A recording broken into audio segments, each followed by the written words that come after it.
Add on for 2400 and pick up ace-king suited under the gun during the same orbit. I raise to 30.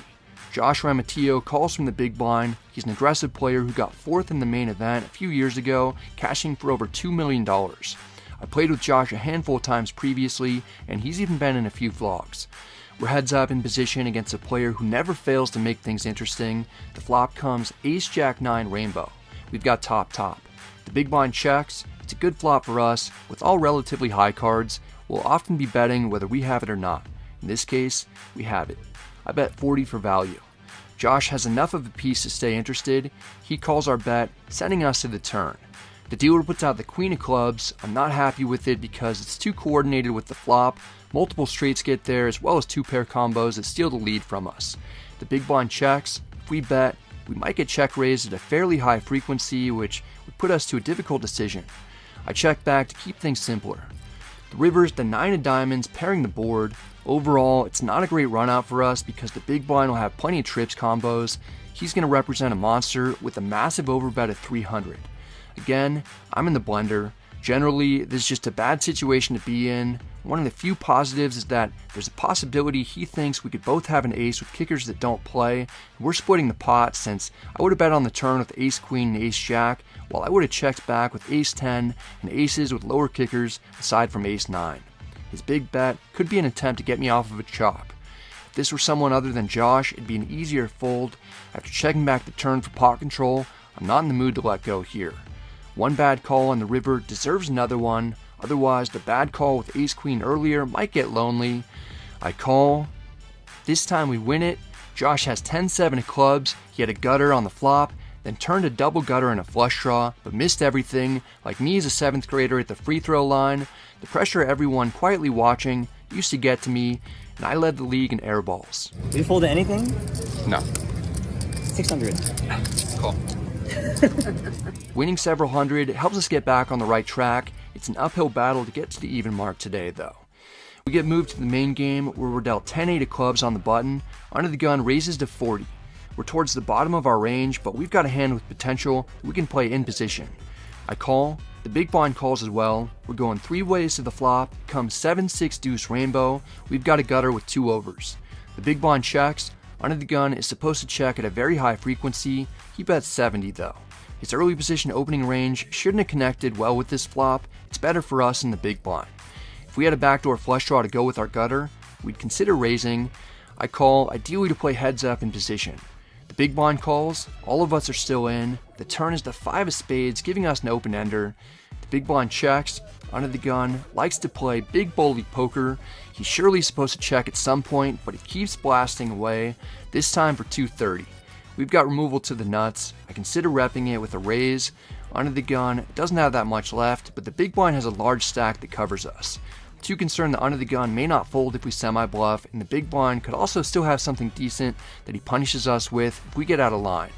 I call. We might have up to 14 outs. The big blind calls immediately, indicating that he's also on a draw of some sort. The river is the 9 of spades. We drill the 6th card straight, although the backdoor flush draw gets there as well. The big blind checks. Under the gun finally stops pretending that he's got something strong. He checks. I doubt that under the gun has a flush. We should have the winner. There's a high probability that the big blind has a straight that he won't want to fold. I target him with a large bet of 800. The big blind checks his cards. He doesn't have anything. He folds. Under the gun folds. It's a nice river for us. It allows us to take down the pot. We've recovered $1,000 since the low point. We still have $1,400 more to go. We're dealt ace-king offsuit on the button. A player in middle position raises to 30. We've been dealt this hand quite a bit today with mixed results. It'd be nice to add one to the win column with it. I 3-bet to 100. The big blind is supposed to play a 4-better fold strategy. He doesn't do it. He cold calls a 3-bet for 90 more. The initial pre-flop raiser knows I'm capable of occasionally 3-betting light, and he can rule out the big blind having aces and kings when he only flats a 3-bet. The middle position player 4-bets to 400. We weren't 3-betting light this time. We're close to the top of our range and we're not backing down to a 4-bet. It's possible that we've got the same hand as the middle position player. We've got removal to aces and kings, making it half as likely that he's got one of those combos. I 5-bet to 1200. There's already a lot in the middle. Winning without seeing a flop would be a great outcome. The big blind folds. The action's on the initial pre-flop raiser and 4-better. If he actually has aces or kings, we're in trouble. I expect him to fold hands as good as queens now that he's facing a 5-bet because he's going to be up against ace-king, aces, kings, and on rare occasions, ace-5 or ace-4 suited. He doesn't do all that well against that set of hands with queens or worse. The opponent thinks it over for about 45 seconds and folds. He might have had ace-5 or ace-4 suited himself. We win $500 without making a pair. After losing with ace-queen early on, we've done well to come back and limit the damage. Our stack climbs up over the $4,000 mark. A few hands later, we're dealt king-10 suited in the big blind. My good friend Kevin Colenso raises a 30 from under the gun. Under the gun plus 1 calls. We've got a hand that's decent to 3-bet squeeze with, but we'll call the majority of the time. I call for 20 more to see a flop out of position against 2 opponents. The flop comes jack 4 deuce all spades. We've got the second nuts. I check to set the trap. We'll be putting in the check raise if we get the opportunity. Under the gun bet 60. Sorry Kevin, this is going to be painful for you. It's going to feel like your entire family went to Paris and left you alone while the wet bandits are about to break in to try and steal all your stuff. It looks like another crew is in there first, attempting to take from Kevin. Under the gun plus 1 raises to 170. This is a wild setup considering what we've got. We're obviously not folding, but any action that we take is going to look extremely strong. We may not even have the best hand either. I cold call the raise. This has to be setting off alarm bells. Kevin calls for 110 more though. He might actually have the nuts, or at least the ace of spades. I know his game well, and he's not staying in there without a clear path to victory. Still, I'm mostly pretty confident that we've got the best hand. The under the gun plus 1 player is a wild card who might be drawing dead, and Kevin likely would have considered re-raising with the nuts.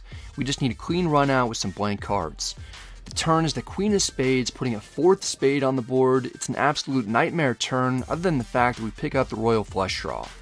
I check, knowing there's a high probability that we're no longer best. Maybe we are though. Kevin checks. Perhaps he doesn't have the ace of spades after all. Maybe he just has a set. Under the gun plus 1 is concerned that he's beat after his flop raise got called in 2 spots. He checks back. The river is the 7 of hearts. It's a blank. We're in a weird situation in which 4 of the 5 highest spades are all accounted for, so if we bet, it's tough for us to get called by the 9 high flush or worse. If we check, we're going to feel obligated to call any reasonably sized bet with the second nuts, even though the opponents will likely check back all worse hands than ours. I make a small bet of 200 to try to get some value from an opponent who can't part ways with whatever they've got. Kevin isn't able to part ways with his hand. He raises a 600. There's almost no chance that he's doing this without the nuts when he has 2 opponents on this board with all the action on the flop. Under the gun plus 1 folds. I named my price. Now it's time to get out. So lucky, dude. Kevin shows what we suspected. He has the nuts. It was a good flop for him with top and a strong draw. There weren't too many spades left in the deck, but he smashes one the first chance he got. We at least don't lose too much on the river. In this one, we're dealt ace-9 of hearts under the gun. We're going to be playing all suited aces from early position. I raise to 30. Player in middle position calls. Our boy, who's famous for 3-betting to 80, 3 bets to 80 from the hijack. It doesn't accomplish a whole lot. I call for 50 more. The player in middle position is getting the kind of deal you'd normally only find at big lots. He also calls. We're going 3 ways to the flop from out of position. It comes queen 8 deuce with 2 hearts. We've got a flush draw with 1 over and a backdoor straight draw. I check. The middle position player checks. When you're batting 1,000 with c-betting, you really don't want to mess up that stat line. The hijack stays consistent, betting 100. Calling and raising are both good options. Against someone who c-bets relentlessly and might have a wide range, I prefer taking the more aggressive approach. I raise to 300, giving us the chance to win without making a real hand.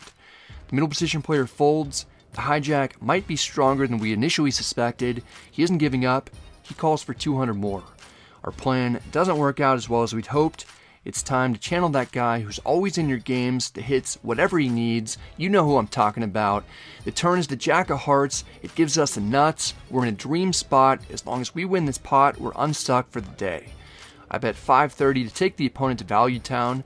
I'm hoping that he won't believe that we have a flush after check raising the flop. We had to have been bluffing at some point since the turn changes the nuts so much, yet we continued firing. I might have made a mistake by betting large when we have the pot locked up. The opponent is scared and folds. Gordon Gekko's wrong. Greed is bad. Maybe we could have gotten called or induced a bluff raise if we bet small, but we still win several hundred. The beginning of the day didn't go according to plan. It's not about how we start though, it's about how we finish. We've climbed all the way out of a 4-figure hole, we're up, and it's time to head home.